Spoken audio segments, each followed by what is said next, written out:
drama pa. Maganda yun.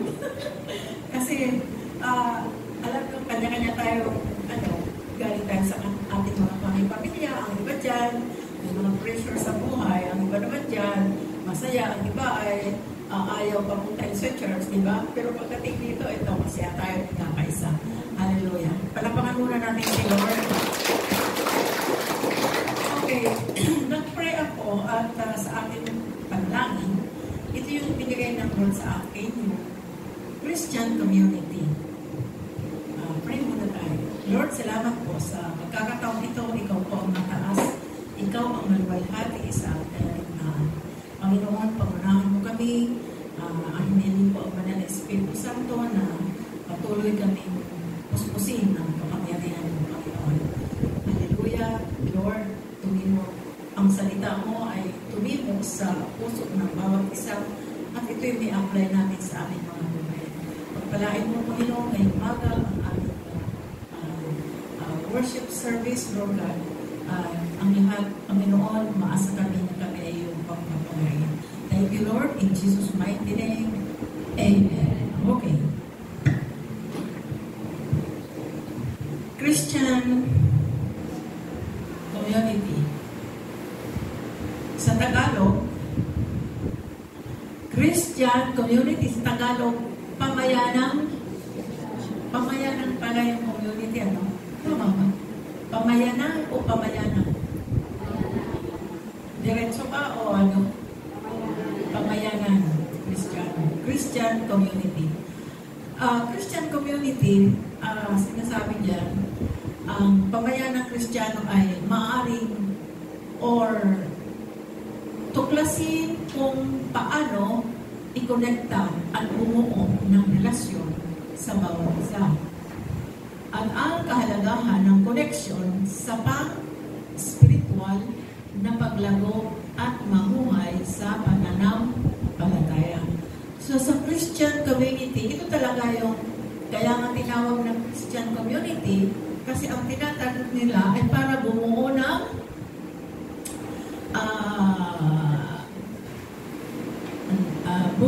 relasyon sa bawat isa. Amen ba? Kasi matagal na tayo sa ating mga barangay, di natin makuha yung hinahanap natin, lalo na pag tayo ay mga mananampalataya. Talagang makita mo talaga yung kaibahan ng walang Panginoon na totoo na Panginoon sa puso nila at yung mayroon talagang Panginoon. Amen? Iba talaga ang pagkilos, iba ang ikinikilos ng totoong Kristiyano at iba naman yung kinikilos ng Kristiyano pero wala naman talaga, hindi naman talaga pinapumuhay. Amen? So ito yung sinasabi ng Biblia. Tingnan natin kung ano yung ginagawa ng mga tao sa kanilang pamumuhay, sa kanilang mga community o pamayanan o sabihin natin barangay. Sabi diyan, una, sa verse 42, inilaan. Anong kanilang inilaan? Nila ang kanilang mga sarili upang matuto sa turo ng mga apostol, magsama-sama bilang magkakapatid, magsalo-salo sa pagkain, tinapay, at manalangin. Okay, ito mo natin pag-usapan ng verse 42. Mayroon tayong apat na dito dapat matutunan, yung salitang inilaan. Ano pa? Pagkain ng tinapay at manalangin, magsama-sama. Apat na bagay. So, tingnan muna natin doon sa kahulugan. Itong verse 42. Apat na bagay na dapat natin matutunan tungkol doon sa verse 42. Una, yung inilaan. Ibig sabihin, devotion. Diba devotion inilaan sa Tagalog? Yung inilaan mo. Dinevote mo ang buhay mo. Amen. Dito sa number 1, devotion, makita natin yung commitment to the apostles, teaching and applying the teaching of the apostles.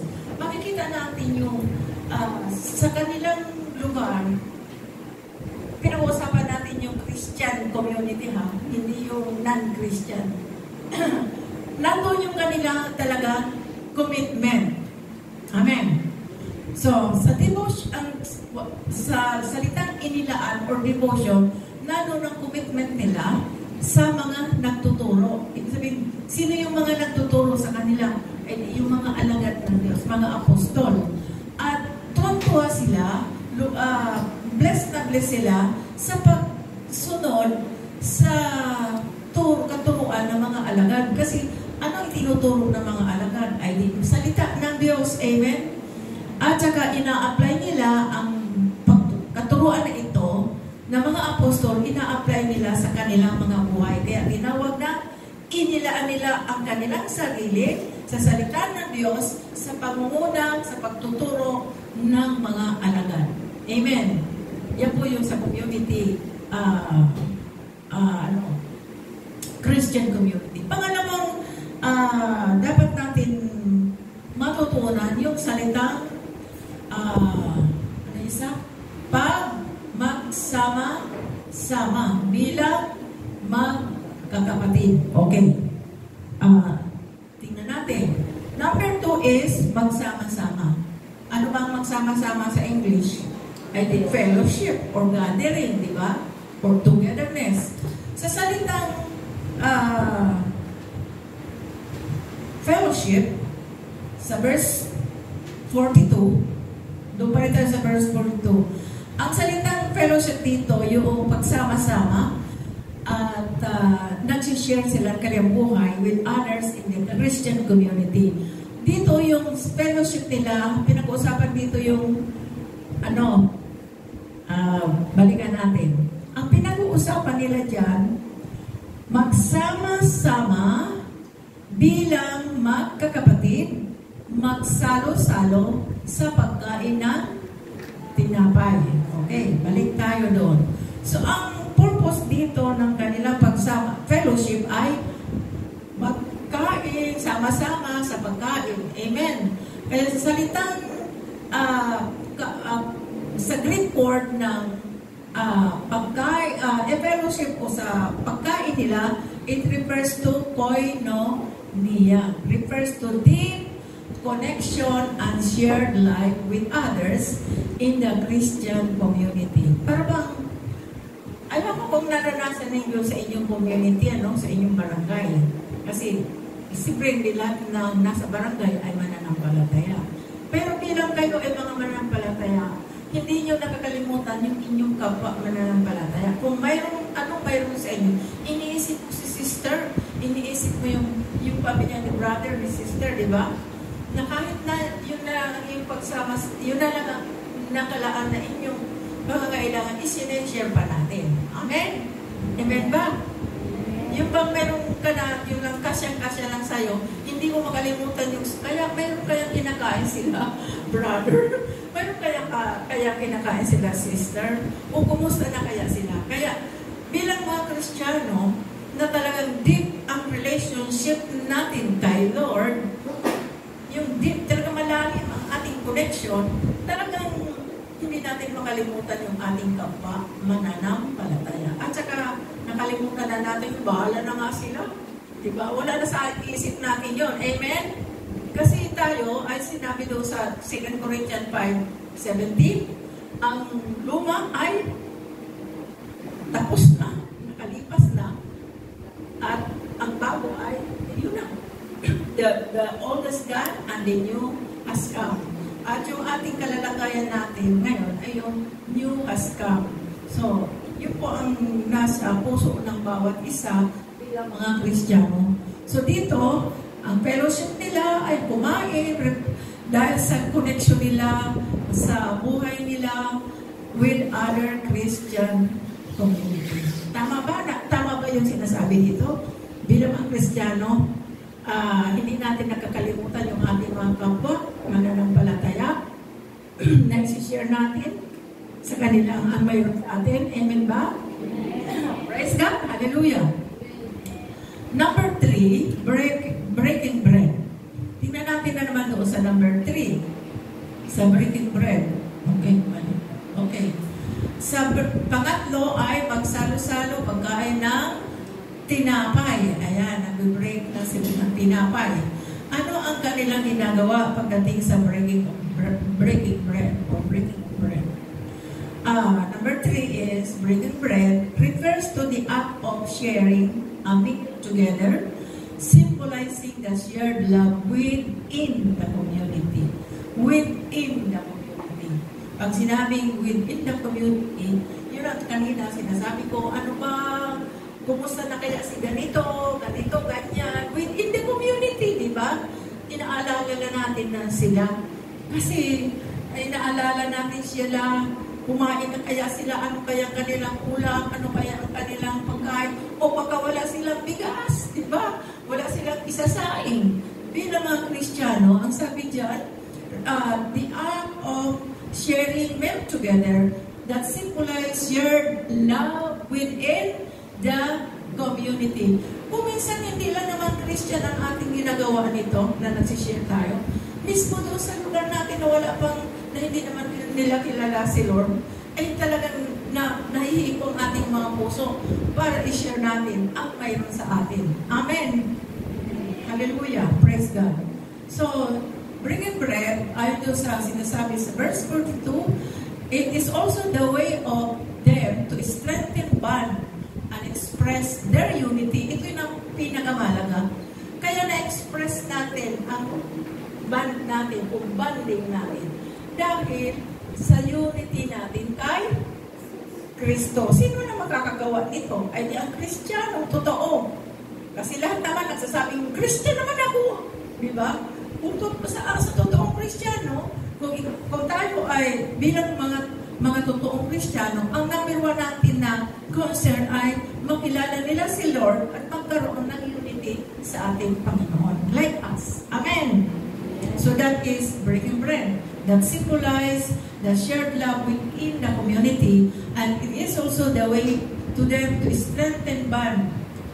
May banding. Alam mo, iba ang bandingan sa barangay o sa community. Alam mo yung kadalasan na bandingan, di ba? Banding tayo mga pare. Ano ginagawa nila? Anong mayroon sa kanila? Takay pare. Banding yun. Eto na naman si mga marites. Babanding din sila. Magchismisan. Kung hindi, ano ba tawag doon? Yung barama. O mare, banding nila yun, di ba? Pero sa Kristiyano, hindi na ganun ang banding. Kundi ang bandingan natin ay magsama-sama para i-share ang pagmamahal natin sa kanila dahil tayo ay united na kay Kristo. Amen. Wala na yung mga pare, banding tayo ha, mamaya, anong dala mo? Ikaw ang pulutan, sa'yo ang ano. Diba? Wala na tayo dyan. Tapos tayo dyan. O sino nga nakaranas nito, taas na pong bangay, mga kamay, huwag kayong mahiya. Kasi ako dati rin akong ganyan din. Ang bandingan ko nung wala pa ako kay Lord, ay natuto akong uminom. Nung ako larong nag-aaral pa ako, pero nung makilala ko si Lord, parang nasusukan ako diyan. Wala na yun. Tapos na yun. Okay. Ang number 4 na ginagawa pa nila ay yung pang-apat na bagay. Eto, manalangin. Yan, ganyan pala yun sa verse 42 tayo. So, pagdating dito, andyan na yung prayer. Prayer was a consistent and central aspect of the early church. Early church ito eh. Ang gagaling talaga nila. No? They sought God's guidance and strength through prayer, both individually and collectively. It also developed a strong prayer life as nade-develop ang kanilang strong prayer life as believers. Ibig kong sabihin mga kapatid, the prayer was inconsistent. Alam ko dito sa atin, consistent ang prayer natin, kaya tayo lumalago. Amen? Hallelujah! Praise God! Lalo na doon sa early church, grabe ang kanilang ginagawa sa prayer. Sabihin mo nga, grabe talaga sila. Sabihin mo nga sa katabi. Sana all. Sana all nga talaga, no? So, dito, makita natin, prayer was a consistent and central aspect of the early church. Wala siguro nung sa early church, hindi pa siguro sila marunong magsugal. Parang nandoon sa bundok, ano? Marami nga sila doon sa bundok, nagkakita sila doon. Hindi nila alam kung paano magsugal, hindi nila alam paano magchismisan. Kasi nandoon lang sila at iisa lang yung lugar nila. Ang alam nila, kumare, magtulungan. Amen? Doon siguro, ganoon din sa early church, ano? Nakapokus talaga sila sa Panginoon, sa mga ginagawa ng mga alagad. Okay. So, diyan pa lang, meron na tayong natutunan doon sa verse 42. Number 1 is devotion o inilaan. Number 2 is magsama-sama. Number 3 is breaking bread. And number 4 is prayer. Okay. Tingnan natin sa verse 44 to 45. Ang sabi diyan, nagsama-sama ang lahat ng sumampalataya at ang kanilang mga ari-arian ay itinuring na para sa lahat. Ipinagbili nila ang kanilang mga ari-arian at ang napagbilhan ay ipinamahagi sa bawat isa ayon sa kanilang pangangailangan. Kaya ba natin gawin ito?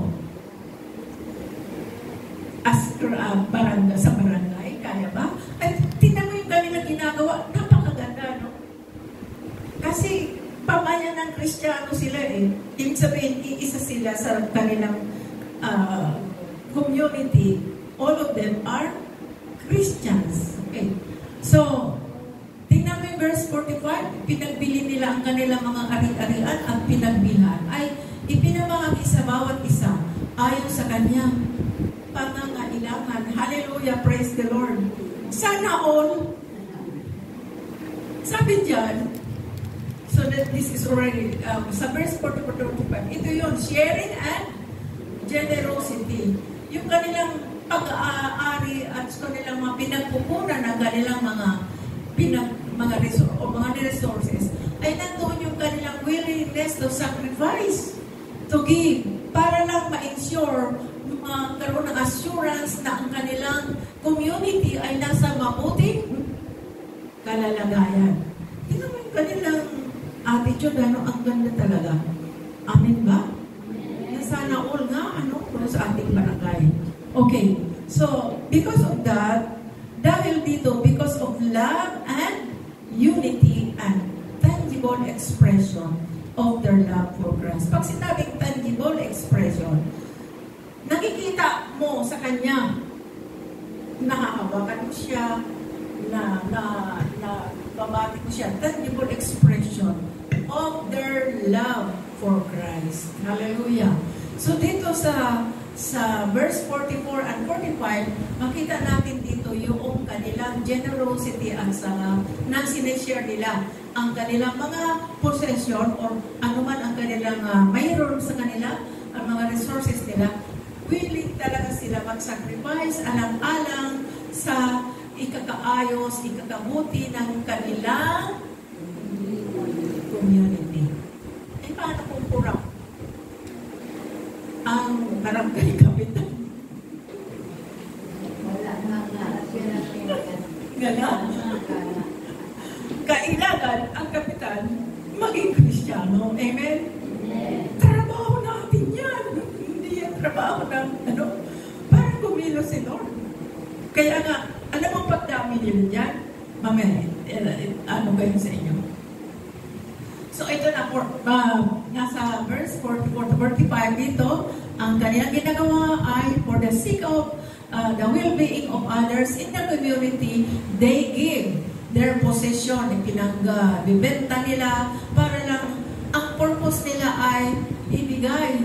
Willing sila mag-sacrifice to give and to ensure the well-being of our community, in the community.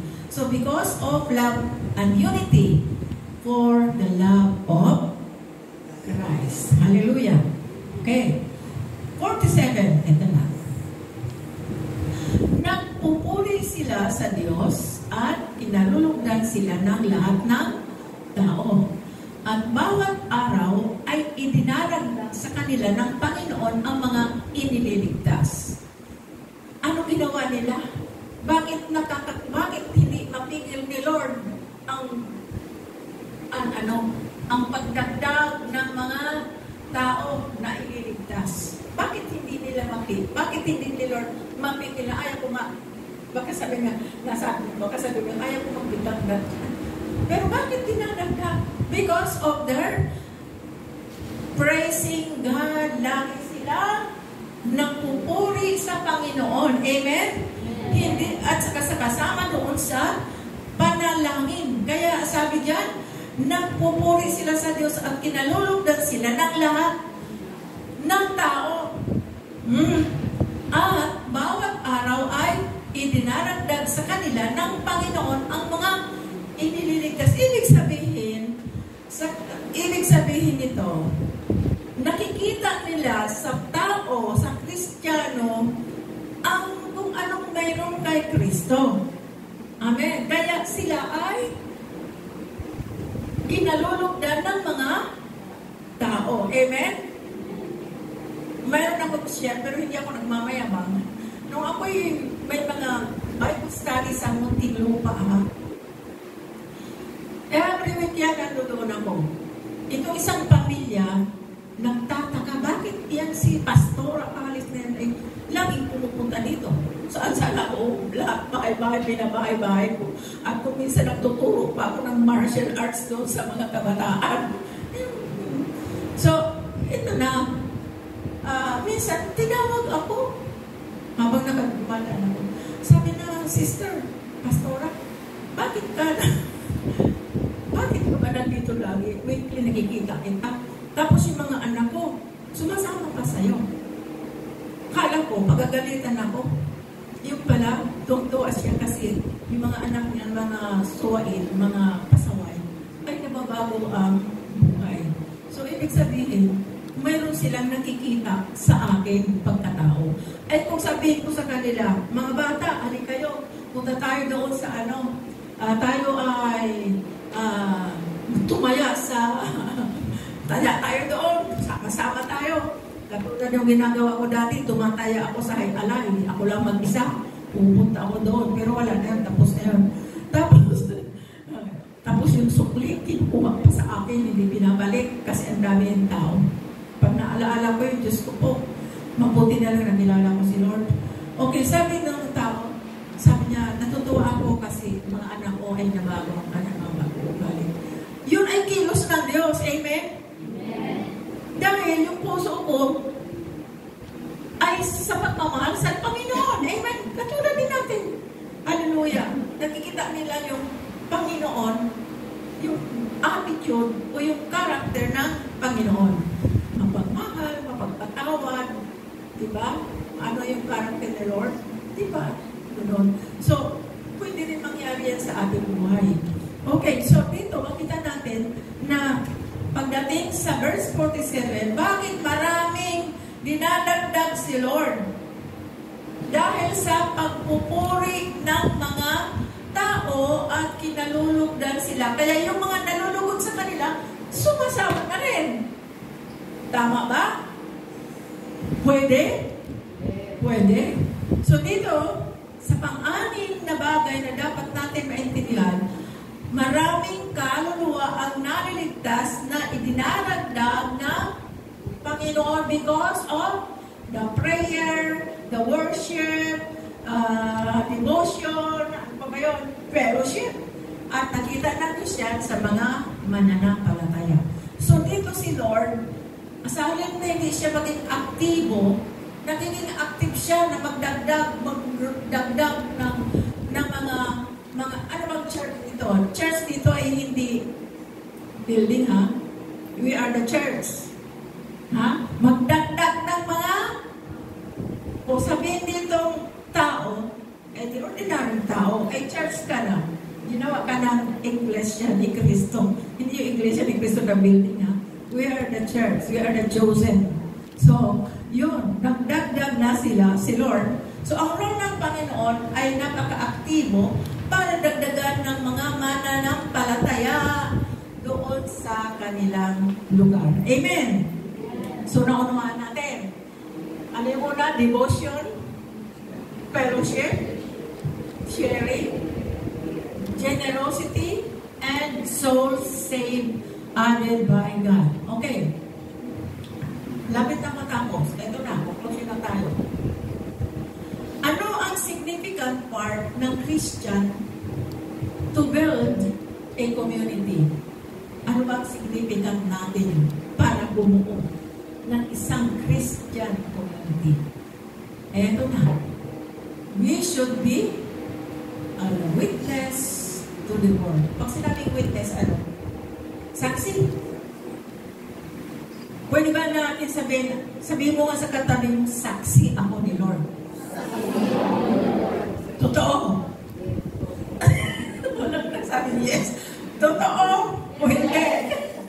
Saksi ako ni Lord. Kaya, kung mayroon ka pa ngayon ginagawa na ayaw ni Lord, tigilan mo na yan. Kasi bumubuo tayo ng community bilang mga Kristiyano. Amen? Yung mga, kung ano pang ginagawa natin, katulad ko rin, bago.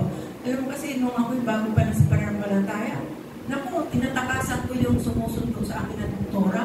Alas 8 ang per service. Alas 6 pa lang. Umaalis na ako. Kasi ibig sabihin, hindi ko pa talaga naiintindihan yung relationship sa Panginoon.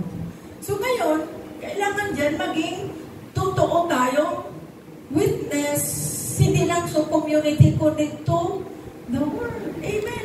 Saan ka man pumunta, ikaw ay saksi, ikaw ay umiilaw, ikaw ay nagliliwanag dahil sa iyong pagkatao bilang Kristiyano. Kung ikaw ay laging mapagmura, saksi ka ba? Saksi ka ba ni Kristo kung ikaw ay laging mapagmura? Isang ano lang, kung ano-ano sasabihin natin, diba? Yung mga pabiro-biro na magmura-mura, pagmumura na ayaw ko lang sabihin, pero sa talaga, totoo yan, kadalasan yan, baguhin na natin yan. Amen.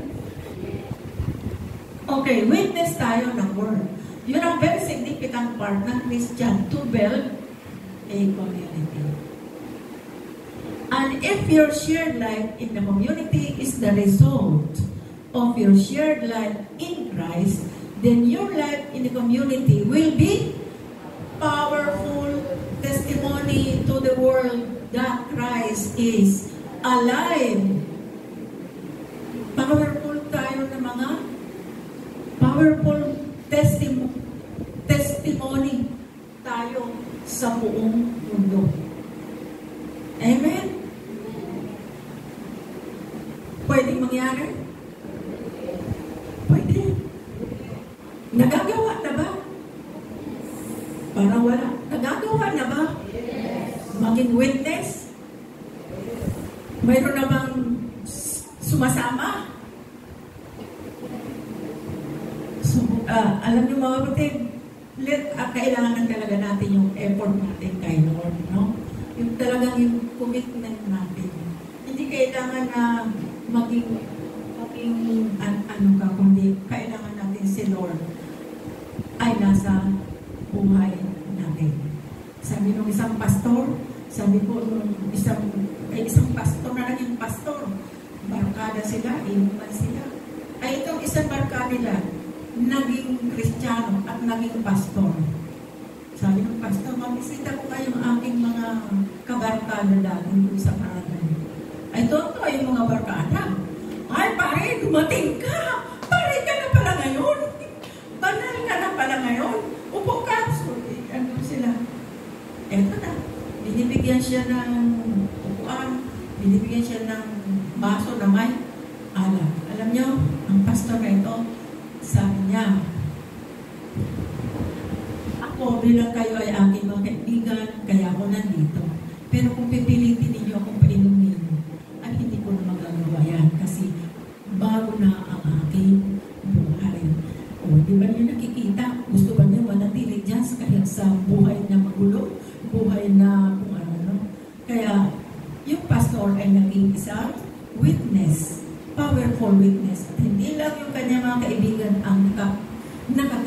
witness niya, kundi halos pinupuntahan niya. Matyaga talaga siya. Kaya, tuwang-tuwa din naman yung mga tao. Kinikilala siya. Tingnan mo yung pastor yan, tyaga-tyaga. Dati lasinggero yan. Dati, ano yan, raswarol. Pero ngayon, tingnan mo, binago na daw siya ni Lord. Sabi ng mga tao. Ibig sabihin, talagang mayroon na siyang Kristo sa puso. At siya ay dahil mayroon na siyang powerful testimony to the world that Christ is alive in you. Hallelujah. Praise God. Thank you, Jesus. So yun po ang significant part natin bilang mga Christian to build community. The witness to the world or to our community by sharing the Word of God, and will become a powerful testimony to the world because of Christ is alive in us. Hallelujah. Thank you, Lord. Meron pa ba? Ito yung God's active. Ito yun. Ito naman ang bahagi ni Lord. God's active presence and role. Ano ba yung role? Yung R-O-L-E. Sa Tagalog. Iba naman yung R-U-L-E. Diba? Ito yung R-O. Ano yan sa Tagalog?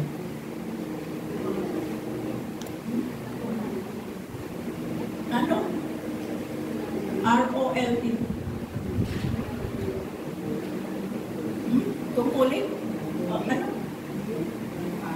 Okay, ginagampanan. Okay, yung kanyang ginagampanan ng Panginoon.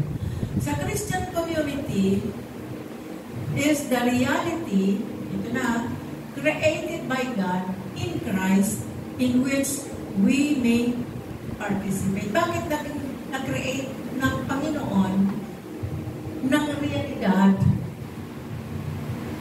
ang Christian community? Because of our participation.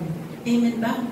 Because of our powerful testimony. Kaya si Lord, nandyan lagi ang kanyang presensya.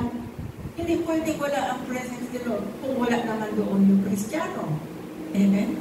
Kaya nandoon si Lord at yung kanyang gagampanan ay kailangan matupad dahil may andoon ang Kristiyano eh. Nag-aad siya ng araw-araw ng mga mananampalataya. Araw-araw pa ngayon nakasabi doon, di ba? Araw-araw ay nagdaragdag si Lord. Because of our powerful testimony, and Jesus Christ is alive in us. Hallelujah. So kayong ating participation sa Christian community. It also highlights the powerful impact of the Holy Spirit on believers, resulting in community that shared resources, live together, and witness to the world, leading to an increase in their number. Sino ang may gawa? Holy Spirit. Di ba sabi ng Panginoon, sabi ng mga alagad, Panginoon, iwanan mo na kami. Di ba? Sa Acts ba yun? Di ba, paakyat na siya sa langit. Sabi ng Panginoon, ng mga alagad, iiwanan mo na kami, Panginoon, magkakahawi-hiwalay na. Sabi ng Panginoon, ano sabi?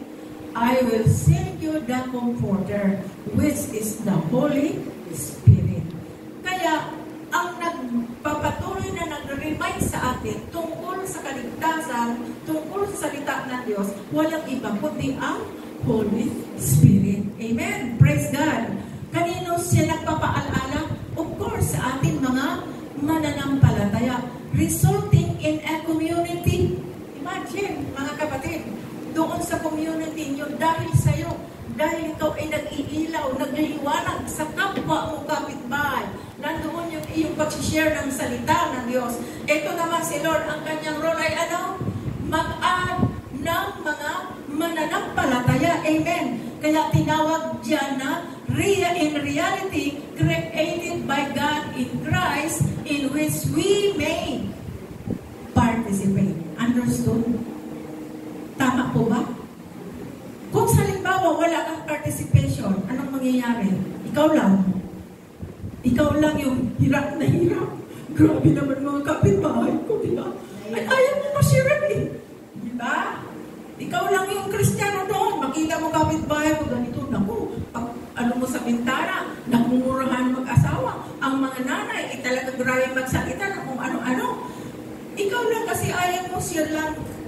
siran ng salita ng Diyos. Yan ang trabaho natin. Yan po ang trabaho ng mga alagad in the early church. So ano pa?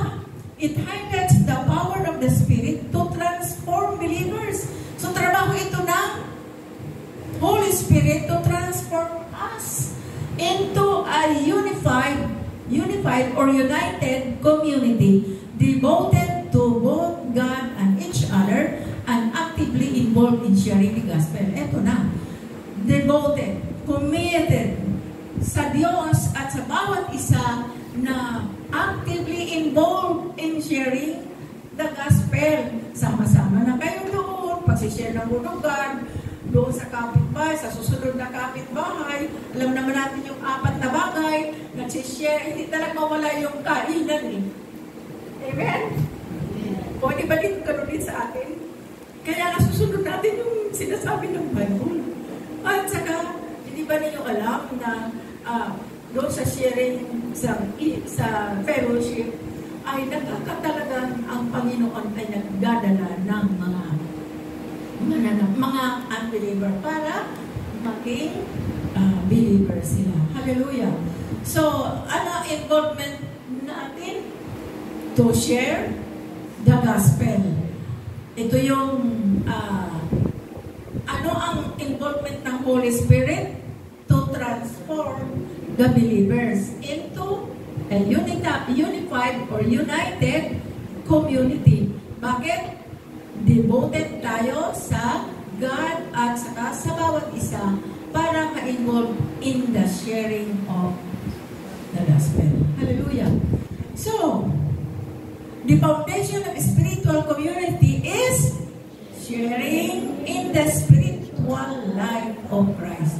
Yun ang foundation. Yun ang haligi. Pundasyon. Kaya, kung ang ating pananampalataya ay mahina ang pundasyon ng pananampalataya natin kay Kristo, ang bilis natin matinang, ang bilis natin mas matangay ng bagyo, ng hangin. Ibig sabihin, ang bilis natin matangay ng mga problema, mga pressure sa buhay. Kailangan maging matibay ang ating pundasyon. So, tingnan mo yung pundasyon na sabi nga sa Bible, yun daw pundasyon na nakatayo sa buhangin. Ano nangyari?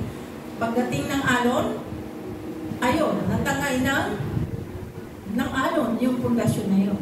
Pero yung pundasyon na nakatayo sa bato, kahit ano pang gawin niyan mga bagyo, dahil sa bato, sino ba ang bato?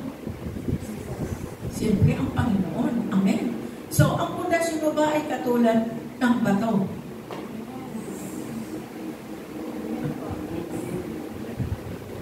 Katulad ba ng bato na hindi natitinag? Amen. Totoo yan, ha? So, ipag-pray natin, mga kapatid, kung saan ka mang lugar na barangay, magsama-sama kayo mga Kristiyano. O, imbitahan na ninyo mga kapitbahay kahit galit kayo. Dahil ang purpose ninyo para madala natin sila kay Kristo. Kahit na ang sama ng ugali, sige lang. Pero mag-ugali mabuti na nagsimula sa mabuti, hindi. Bata pa lang, minsan, umiyak, grabe, parang galit pa sa magulang, di ba? So, kailangan natin ang mabuting pundasyon of spiritual. Ang pinag-usapan dito, ha, hindi isa, kundi pamayanan, community, is sharing in the spiritual life of Christ. So, ito ang God's active presence and role. Pero, as Christian, ano ang ating significant? Our part is to build community bilang witness. Kaya ang Diyos ay tumikilos dahil witness ka, ang dami mong nadadala kay Lord. Hallelujah! Kaya si Lord hindi tumitigil sa pagdagdag ng mga mananampalataya dahil sa ating ginagawa sa tulong na banal ng Espiritu Santo. Praise God! Hallelujah! So, mga kapatid, balikan natin. Sabi doon, sa verse 42, natin matutunan? Inilaan. Sa Tagalog yan na. Devotion, fellowship, breaking bread, prayer, and then, in verse 44-45, sharing and generosity. Kaya ba ninyo mag-share in your position? Doon sa hindi posisyon na P-O-S-I, possess. Yung mayroon ka. Possess. Okay. So, kaya ba natin? Kahit huwag mong sabihin na wala naman ako pera eh. Hindi. May pera ka at wala. Pag sinabi ng Lord, ibigay mo, ibigay mo yan. Amen. Kung totoo tayo ng mga mananampalataya ni Kristo. Hallelujah. Praise God. Thank you, Jesus.